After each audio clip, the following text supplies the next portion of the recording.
What's going on, guys? This is Rob, and if you're enjoying the content that I'm uploading onto my channel, then feel free to subscribe, and you can also offer suggestions on topics and characters and storylines and whatnot that we can have discussions on later on in this channel.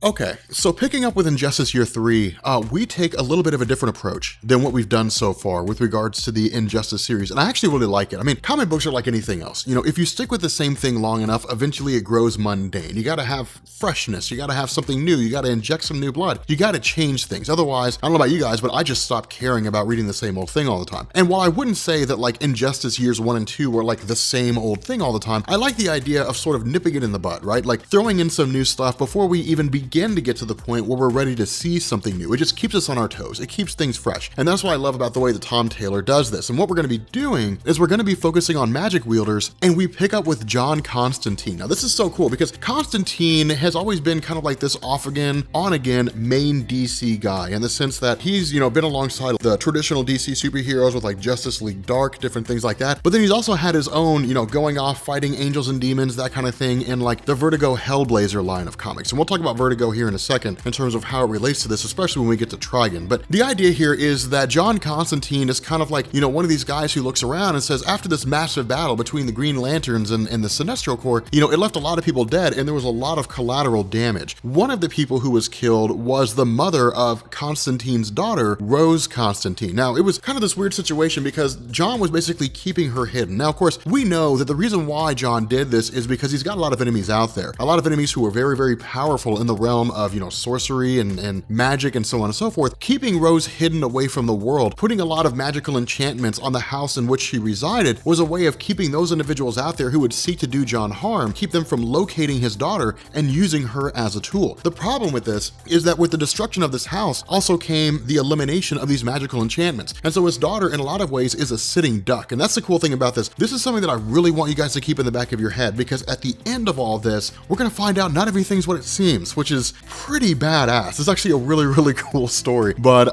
this is interesting, you know, because John basically grabs his daughter and says, look, we need to find a way to get her out of this. Because again, you got to keep in mind, Superman's regime stretches everywhere. I mean, his goal is to take over the world. And that means everyone everywhere on the world will see things his way, including the magic wielders somewhere along the line. But this also begs an interesting question. How would Superman deal with them? Because remember, when it comes to Superman, like one of his major weaknesses is magic. I mean, that's kind of his big thing. And so what happens is Constantine basically takes his daughter to the Tower of Fate. Because remember, we've talked about this in Year 2 and Year 1. The Tower of Fate basically exists outside of all space and time. And it's like this one safe haven for magic wielders that people just aren't really able to access in the traditional sense. Now, of course, when he arrives here, it kind of takes, you know, Dr. Fate, it takes Zatanna by surprise, but it's really cool because we get this sort of, we really follow Constantine as we do this sort of journey, gathering around these different aspects of really like magic within the DC universe. And that's what makes this so cool, is it really just focuses a lot on magic wielders. Of course, what we do is we follow Constantine when he's teleported by Zatanna to find Detective Chimp. Now, Detective Chimp, man, I love Detective Chimp.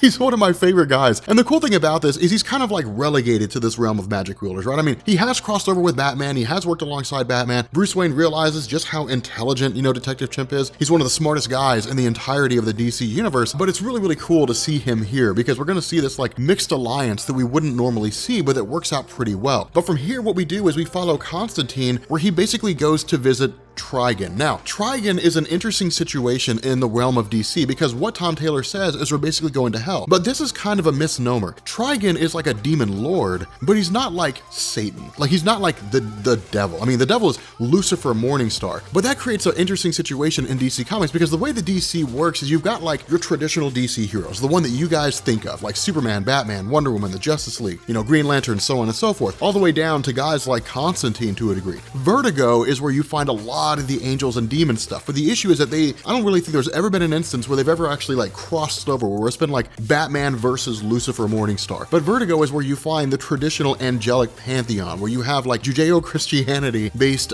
angels, demons, so on and so forth. That was one of the big starts for Constantine. You know, that's where some of the best Hellblazer stories are at. The issue with this is that within the traditional pantheon, really within Injustice itself, as it stands right now, we could basically look at Trion and say that he's probably the most powerful, or at least one of the most powerful powerful beings here in terms of his abilities. I mean, he's capable of like matter manipulation, you know, reality warping. I mean, it's insane. He could take out Superman almost instantaneously, no questions asked. I mean, it's that kind of level of power. But with John Constantine being here, of course, somewhere along the line, and we don't really know how, but somewhere along the line, Trigon had gotten a piece of John Constantine's soul, which means that when Constantine dies, he'll be bound to the realm of Trigon and just tortured, you know, for millennia and millennia and millennia. But the cool thing is that Constantine seems to be buying time here, where he basically says, hey, look, I have information about your daughter. Now, this strikes Trigon as extremely important because remember, as the daughter of Trigon, Raven is like the key to Trigon basically invading Earth. You know, it's almost like, you know, she's the gatekeeper, she's the one, you know, barring the door. If she were to be persuaded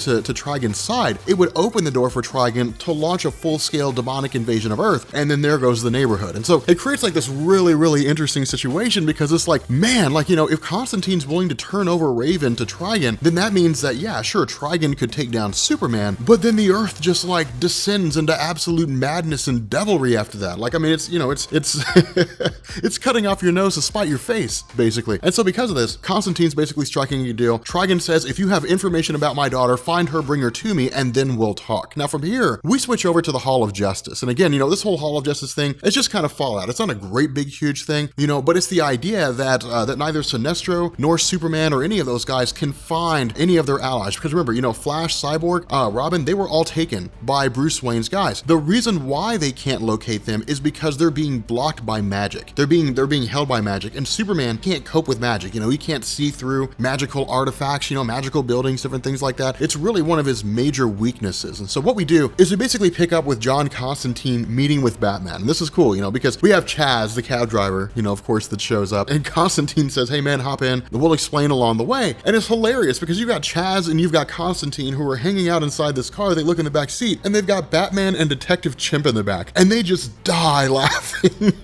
It's like this odd couple in the back seat. It's absolutely hilarious. It's one of these weird, funny things. But from here, it's really just Constantine showing Batman what's going on, saying, hey, look, we have Raven held captive. We have her bound in this sort of magical enchantment that she can't escape from, but I'm showing you this so that if something happens to me, you'll basically be able to deal with this. You'll basically be able to keep this going. And so from here, it's just kind of traveling around and gathering all these different magic wielders, gathering as many people as they possibly can. Now, the crazy thing about this is, remember, this is really Superman falling further and harder than he did before when it came to him being a bad guy. The issue with this is that Superman basically grabs one of the policemen that was fighting alongside Jim Gordon against his forces, you know, when Jim Gordon and his whole guys were, you know, fighting off Superman's soldiers and so on and so forth. And Superman begins to intimidate him a little bit. Like, he begins to threaten him a little bit and saying, hey, look, I know what you are up to. Like, I know, you know, what you've been doing. I want to know where Batman is. I want to know where our people are at. Superman says, look, I can see your family. Like, I can see your kids. You know, I can see your wife. It would be very easy for her to disappear. It'd be very easy for something bad to happen to her. Now, of course, we can keep that from happening. All you have to do is tell us where our guys are. Now, this is like bad, man. I mean, this is rough. This is Superman at some of his most extreme, because Superman's usually always the voice of reason, and he has been in a lot of ways. Even when Sinestro was trying to turn him down this path of evil, Superman was still kind of maintaining his own bit of sanity. He was maintaining his own level of goodness. The issue with this is that it seems like he's really crossing the point of no return. Now, we'll really see how far he's fallen, but before we do, what we end up really doing here is we basically follow alongside Zatanna when she grabs Harley Quinn and takes the rest of them to the home of Jason Blood. Now, Jason Blood is an interesting character here because he, like a lot of magic wielders, descends very strongly into magic, but he's a guy that's been around for some, you know, however many thousands of years. But he is basically bound to a demon by the name of Etrigan. Now, his whole history goes back all the way to the Camelot age. I mean, it gets absolutely insane. You know, during that whole point with King Arthur, so on and so forth, when Camelot was on the verge of falling, when Morgan Le Fay, not the Morgan Le Fay from Marvel Comics, but when Morgan Le Fay was on the verge of seizing Camelot for itself, Merlin summoned, you know, Etrigan the demon for the purpose of fighting on behalf of Camelot. But when it got to the point that, you know, it was really beyond any measure of hope, what Merlin did is he bound Etrigan to Jason Blood. And so it would just simply be this situation that Jason Blood could simply summon Etrigan.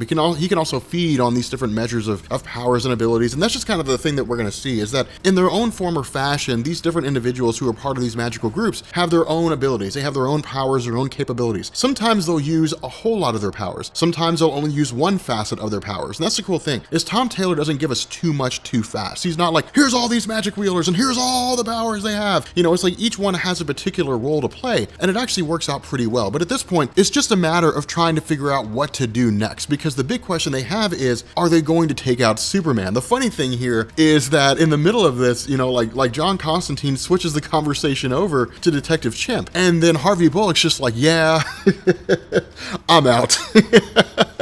And it's hilarious here because Bullock's like, look guys, I mean, let's be a little honest. Like we're dealing with people who can teleport. We're dealing with people that use magic, all that kind of stuff. There's a monkey that's talking. Like, I'm a little bit over my head here. I'm gonna go home. I'm gonna go back home and have a beer. And it's funny because this is Tom Taylor like injecting us into the situation, right? Like if we were in this, if it was like, yeah, man, like Superman's taken over the world, and yet somehow we're hanging out here with talking chimps, you know, it's just like, guys, I need to go. I gotta go home. Like I just need to, I'm walking into a realm of insanity. I gotta go relax here. But this is when we get Tom Taylor kind of showing us what Detective Chimp is really about. Because remember, Detective Chimp's fought alongside a lot of different superheroes and a lot of different, you know, strong people, one of which is Jim Gordon. And he says, look, I fought alongside Gordon. I know what he was about. What he cared about were the victims. The victims always came first. If Jim Gordon fought for anything, it was the victims. If for nothing else, he was fighting on behalf of making sure the victims received some measure of honor, you know, some measure of really justice for the crimes that were committed against him. And he says, you're a cop, be a cop, set your mind aside for a second, you know, and accept the fact that you're dealing with a world that you never really knew about, that you never really experienced before. Yeah, I'm a talking chimp, but I'm just like Jim Gordon. I always fought on behalf of the victims, stay on behalf of the victims. And so what happens is that in the middle of all this, the seal for the House of Jason Blood is broken. And the question people have is, who is this? Who could possibly track them down? Who could basically figure out where they're at and would have the power to overcome these enchantments? Now, in the realm of DC Comics, you can count the number of people who could do that on one hand, because we're talking about people that wield magic that very few people can compete with, not to mention all these different enchantments that they've put on this location. You know, only the most powerful beings could achieve this. And what we find out is that where Jason Blood goes to summon the form of Etrigan to basically keep, you know, to use this demon's powers for the purpose of keeping them safe, that where Jason Blood is obliterated along with Harvey Bullock, that the person that was tracking them down is the Spectre, the spirit of vengeance. When I saw this, I was like, holy shit, pardon my language. I was like, wow. The Spectre, the spirit of vengeance. Now, this is a huge deal. This is wildly important. And the reason why is because remember, in the realm of DC Comics, the Spectre is the vengeance of God. I mean, it is a level of power hitherto unseen. When the Spectre gets involved, it means things are gonna go down. Like some bad stuff is gonna happen. Some folks are not gonna make it out. Some folks are not gonna survive the experience. Now, with regards to this, Detective Chimp is essentially injured in the middle of all this. The problem is that magic really seems to be the only one that's binding him to some measure of life. Now, that's gonna kind of be the common theme is, of course, you know, they're able to bring Detective Chimp back, but magic is what's keeping him alive. If he leaves the realm of magic, he will effectively die. And so what happens is they basically, you know, you have Zatanna, you have a handful of people who basically try to whisk them away, you know, who basically try to take, you know, get them out of there and take them back to the Tower of Fate. It's really just kind of going into retreat. But while this happens, Batman goes out to talk to the Spectre. Now, this is awesome because it's like Batman has balls, man, but you also have to keep in mind too, when it comes to the Spectre, Batman's well familiar, you know, he's very familiar with the Spectre. Granted, the Injustice universe is a little bit different. Like I imagine in this Injustice universe, Emerald Twilight never happened, so Hal Jordan never became the Spectre, but it doesn't matter because Batman still fought alongside the Spectre. He's still been alongside the Spectre. He knows about Jim Corrigan. He knows about this whole aspect that the Spectre is still human at his base form. He's just imbued with the vengeance of God. And so it's really kind of cool here because while Batman's talking to the Spectre and while he is making a little bit of progress, you know, Zatanna basically whisks everybody away to the Tower of Fate. Well, then the Spectre's just like, deceiver, like he freaks, you know, he's like, you're here to trick me. Like that's what you're here to do. You were here to be a distraction. You were here to fool me. Of course, Zatanna whisks Batman away before the Spectre just obliterates him. But now Batman and his forces have to contend with the fact that the Spectre, the vengeance of God, seems to be working on behalf of Superman. This is where the plot gets thicker because it's like, when it comes to someone like the Spectre, what do you do against this? What do you do against that kind of ability? It's it's literally the hand of God. Like, what do you do when you're fighting against the hand of God? Like, how do you combat that? Now, this is kind of the cool thing here is, remember, because magic, because it's designed to work against angels and demons, they can basically shield things, they can hide things. The Spectre is limited to the existence of space and time, and so it's almost like a road. You know, if the entire concept of space and time in the DC universe is like a highway, the Spectre cannot walk into the grassy area. The grassy area is where the Tower of Fate's at. That's where they're all hiding out at. And so they're basically moving into territory that the Spectre can't access or can't see into on his own. He can't find them. They've basically all gone into the high weeds. And so because of this, we switch back over to the Hall of Justice. Now, this is why I say Superman's fallen pretty damn far, because Sinestro's torturing this cop, you know, to gain information on where it is that Batman and his forces have taken Barry Allen, where they've taken Cyborg, Robin, so on and so forth. And Superman initially steps in the way and says, hey, look, man, you got to stop. You can't torture this guy. We don't do that. In response, Sinestro says, no, you don't do that. But he says, in times of war, you do what you have to do to gain the kind of information that you need. You know, he says, you got more important things you got to go focus on. Go focus on those more important things. Let me do what I'm best at. And Superman says, okay. He says, fine. He walks away and he lets Sinestro torture a guy. And that's one of the worst things about this is it's Superman willing to let a guy torture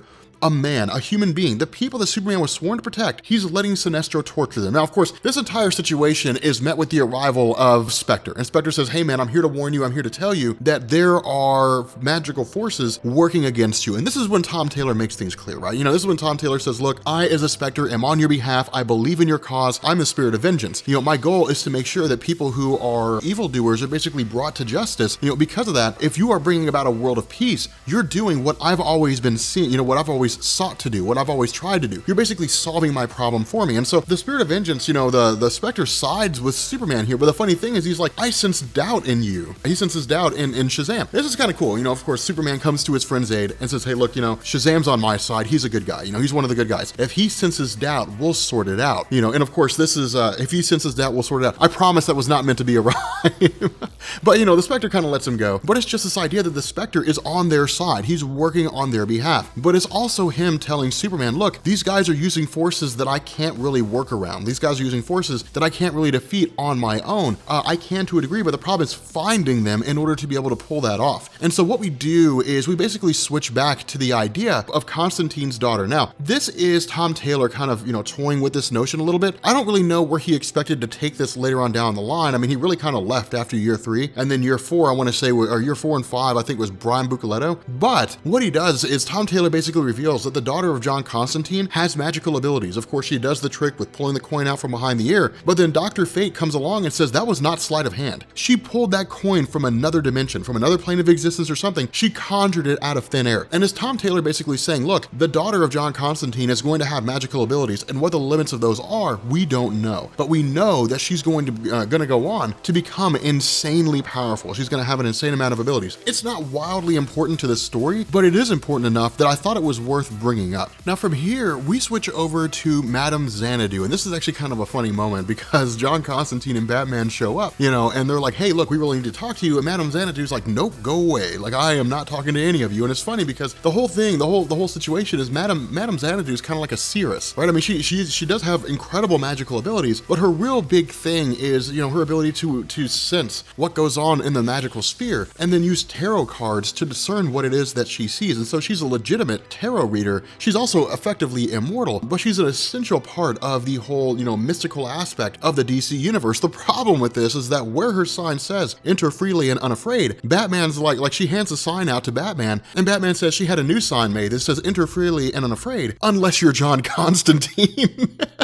Which is hilarious. Now, of course, once she actually lets them in and they begin talking to her, you know, it's like, hey, look, you need to be aware of what's going on. You have to know what's happening, but we also need you to give us some future understanding of what's going on. Now, of course, she's informed by way of her tarot readings that Jason Blood is dead. And for her, this is a huge situation because the two of them go all the way back to the age of Merlin. I mean, you know, Madame Xanadu has a huge history with Merlin, and following that whole experience, she basically just spent, you know, however many millennia millennia, traveling the world and being like an advisor to all these different rulers, leading her up to the modern day involvement with Suicide Squad, so on and so forth, you know, Batwoman during the New 52 Batwoman run and that kind of thing. But with regards to the DC Injustice universe, her and Jason Blood had a very strong relationship that had gone back for quite some time. The issue with this is that she says, this is the curse of John Constantine. Anybody who spends enough time with John Constantine will always end up dying. It's just the way that John Constantine's life works, that he brings a plague among them. It's just how he functions. Now, following this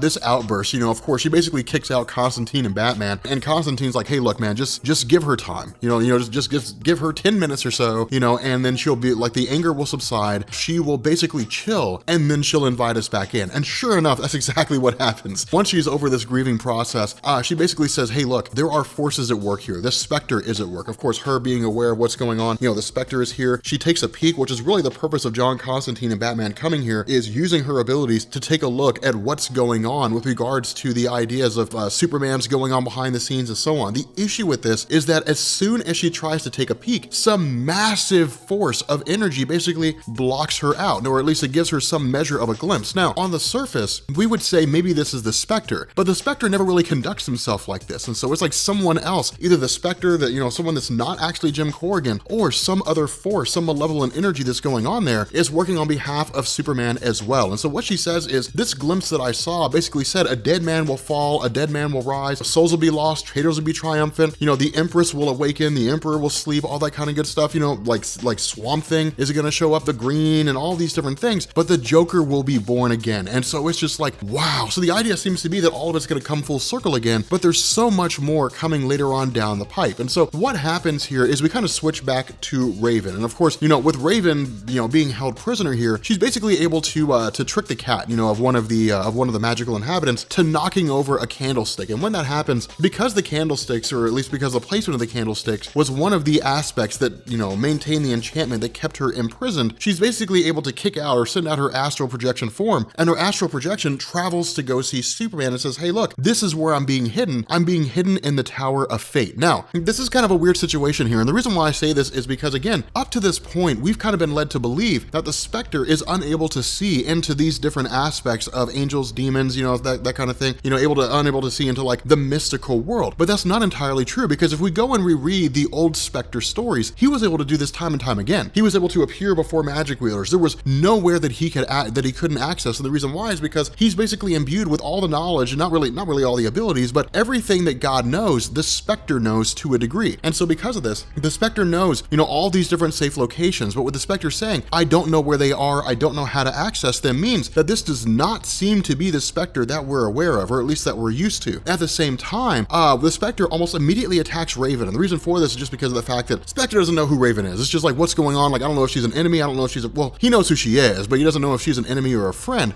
But of course, Superman says, hey, look, she's an ally, but she says, I'm being held in Gotham. Like, I'm being held in Gotham City. You have to come and find me. You have to free me. Now, this is significant, and the reason why is because when Superman's given a glimpse of where she's at, he immediately races off. But if Superman were to basically attain Raven, then it means that he would have all kinds of demon sorcery, all kinds of, you know, magic wielding on his side, and it would be a huge play. Not only that, once he finds out where she's at and tries to penetrate the building, this is again where Tom Taylor tells us the Superman is weak, like he has no ability against magic. He breaks his hand trying to break through these magical enchantments, and so of course, instead he just uses his ring and tears the top off the place. But once he's able to locate, and once he finds Raven, he basically sets her free. But what we find out is this is actually a ruse. This was not Raven. Instead, where John Constantine had basically moved the body of Raven, they were waiting on Superman to get here. And the reason why they were waiting on Superman to get here is because what they were doing is they were using a guy by the name of Ragman to impersonate Raven. Now, this is kind of a weird situation here because Ragman has this weird kind of history, but basically Ragman just like collects souls of evildoers, of demons, different things like that. And the goal here is to basically wrap Superman in rags and then absorb his soul into Ragman himself. Basically remove Superman from the equation. Of course, this fails in spectacular fashion. And the reason why is because Superman basically tried to call for the Spectre. The issue is that because Superman is bound inside of a magical facility, the Spectre can't locate him. The Spectre can't see him. Not only that, Superman's communicator is currently turned off. And so Tom Taylor's kind of building this situation that there's no possible way for Superman to attain aid. There's no possible way for him to get help. The issue is that Constantine and his team underestimate Superman. And that's kind of the kicker here, because when they look at the Man of Steel, they see, well, he's got super strength, super speed, so on and so forth. But if you take away his body's ability to move, well, he's just going to be kind of useless. The issue here is that Superman's able to finagle his freedom a slight bit, activate his communicator, call Shazam, and then Billy Batson's there in an instant. And it's insane because now it's just like, oh God, you know, because now you basically have two Supermen in the same location. The other half of this is Constantine tells Ragman, look, you have to capture Billy Batson, you have to capture him and you have to take him. But Ragman's response is, I only take the souls of the guilty. I only take the souls of those who have done evil. I cannot take the soul of an innocent man. In response to this, Shazam uses his powers to incapacitate Ragman, and then suddenly the top's blown off the place. We've got the Spectre, Hal Jordan, and Sinestro. And so it's basically a situation where it's all hit the fan. The entire efforts of Constantine seem to be completely out the window. Not only that, the Spectre takes Ragman and just destroys him in his entirety. And so again, this is kind of that curse of John Constantine living on, that those who associate with him too closely always end up dead, that those individuals who trust John Constantine always end up losing their lives in the process. Now, of course, the response of Superman is to lose his mind. I mean, just to be like, you really had the audacity to kidnap me and try to hold me hostage, to try to take my soul? Are you serious? And like, he just absolutely freaks. And his goal is to kill Constantine right off the bat. But of course, Sinestro's the voice of reason here. And this is kind of the interesting thing, because Tom Taylor's continuing this trend of telling us that Superman's so emotional here. Like, Superman is just ridiculously overpowered and ridiculously emotional. And so again, this also shows us that Superman is still very much under the influence of Sinestro, in the sense that he's fallen so far that he doesn't see Sinestro for the bad guy that he really is. And so sparing John Constantine, the idea here is that Constantine is the only one that knows the location of where their friends are at. He's the only one that knows, you know, how to get the Flash, how to get Cyborg, how to get Robin back. And so what they do is they basically grab John Constantine and take him back to their, to their secure location, take him back to the Watchtower. The problem with this is that they're met with the arrival of Deadman. Now again, this continues the trend of grabbing these characters that, from Vertigo, grabbing a lot of these really obscure characters from the realm of, DC's whole magical side and bringing them into the story. But the way that they're used is really unique. Deadman has a lot of different abilities, but his most notable ability is the ability to possess other people. And that's what he does. He possesses the body of Shazam and basically engineers the freedom of John Constantine by basically just dropping him from the sky. Now, of course, Constantine's rescued by Zatanna, but in response to this, he immediately, or at least it seems like he intends to leave the body of Shazam. But this is when Deadman begins to realize that inhabiting the body of Shazam is not just inhabiting the body of one man, it's inhabiting the body of two men. And this is kind of cool, because what this also shows us is how Billy Batson views the actions of Superman. Because keep in mind, in year one, we had talked about Billy Batson going around and interviewing all these different people in terms of what Superman was doing, whether or not they agreed with what Superman was doing. It was this notion that Billy Batson himself was kind of questioning what was going on from the perspective of a 12-year-old kid. He didn't grasp all these philosophical ideas. The people that Billy Batson was talking to, they were all like, well, I agree with Superman. Well, I disagree with Superman. Everybody had their own stance. Everybody had their own take. Deadman tries to talk to Billy Batson and say, hey, look, you have to see that what Superman is doing is wrong. And Billy Batson says, no, I agree with what Superman is doing. He's making the world a better place. But it's kind of funny because it shows us how far a lot of these guys have fallen, how far a lot of these guys have gone when it comes to the idea of looking at Superman and what it is that he's doing. Now, this all really seems to come to a head when we have the Spectre who seizes the body of Shazam, and we basically have him forcing Deadman out of that body. Now again, this is also Tom Taylor showing us what it is that the Spectre seems to be able to do, what it is that the Spectre seems to be capable of. But this is also him saying not everything is what it seems to be, and the reason why is because Deadman looks at Spectre and says, you're not Jim Corrigan. You're not the Spectre. You're someone else. You're someone masquerading as the Spectre. Who are you? Like, why are you here? What are you doing in this whole situation? And it's crazy because before Deadman can really even, before he can get any answers out of this, Deadman is basically chopped in half. Now, he's not totally destroyed. I mean, again, he's basically a ghost, but his body seems to be just kind of fading into oblivion. Of course, he races off, but then we pick up, back at the Tower of Fate with Batman, with John Constantine, with all these different guys, and they're just constantly arguing, bickering, John Constantine's bickering against Batman, and they basically travel off to the Green in order to find Swamp Thing, because what Tom Taylor is basically telling us here is that Swamp Thing is going to be one of the more important players in the entirety of this battle to try to save the Earth against Superman.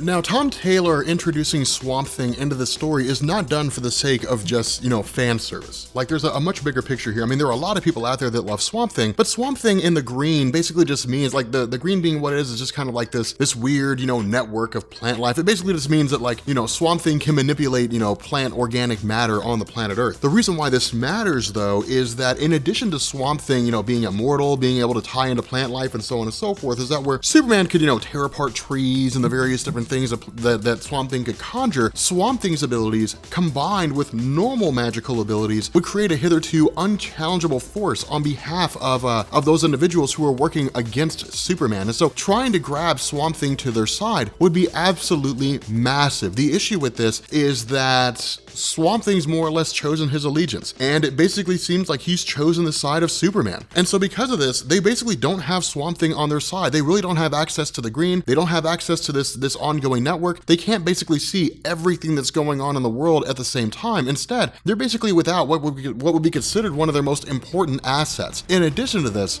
we pick back up with Deadman. We pick back up with Boston Brand, who's basically traveling to see Ramakrishna. Now again, Ramakrishna was the one that basically made him Deadman, that allowed him to just kind of go and host, grab host bodies from one to the other. Now, the whole basis behind this was that he was basically the victim of a murder, and he was granted the ability to possess bodies as an apparition in order to gain revenge on the person that murdered him. But, what happens is Ramakrishna basically says, you're passing on to the next realm. There's really nothing I can do to save you. All I can do is have somebody else undertake the mantle of Deadman. And the person who's undertaking the mantle of Deadman is Dick Grayson. Basically, Dick Grayson's spirit has been brought back, and Dick Grayson will exist as a ghostly apparition. And it's kind of insane here, because it's like, wow, like I thought Dick Grayson was dead. When the heck did he come back?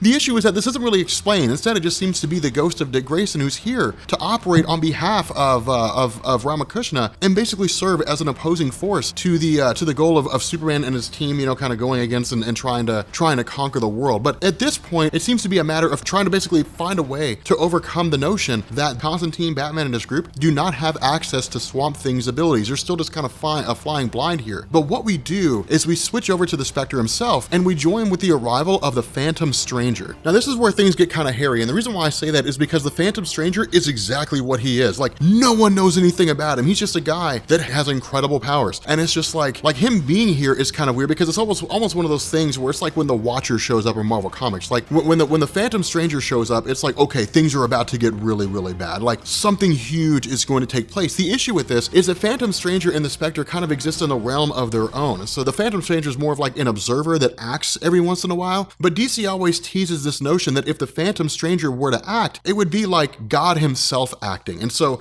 basically anything the Phantom Stranger wanted to do could be absolute. It's reality warping on the most pure scale. The problem with this is that the Spectre basically, exposes what he is to the Phantom Stranger and then destroys the Phantom Stranger. And so it's like, wow, I mean, if the Phantom Stranger's been obliterated by the Spectre, then who the heck is the Spectre? Like, what in the world is going on here? Well, at this point, we basically pick up with what seems to be Etrigan, the arrival of Etrigan here. And what takes place is this conflict, between this demon, with this wild abilities going against, Superman, going against Sinestro, going against Hal Jordan. But what this is designed to be is a ruse. And the reason why this is designed to be a ruse is because John Constantine had been talking with Batman, and they basically said, we have to find a way to take Superman off the table. We have to find a way to remove him from this equation. That's how we did it with Wonder Woman. We used our abilities, we used magic to take Wonder Woman out. That's why she's been unconscious for so long. And so what we find out is that in this battle between Etrigan and Superman, that this is not actually Etrigan. Instead, it's actually Batman. And what Batman does is feed Superman a handful of pills of sorts that basically knock him out. That basically put Superman in, in a magical enchantment that he doesn't seem to have the ability to wake up from. But with that being said, guys, we're gonna bring this video to an end. This is a weird one. I know this one gets a little strange. It seems to go off the rails, but this is one of those where it all makes sense at the end of year 3. It all comes together at the end of year 3. But if you guys are new here to Comics Explained, make sure you guys hit the sub button to become part of the Rob Corps. If you guys enjoyed this video, make sure you drop a like, and yeah,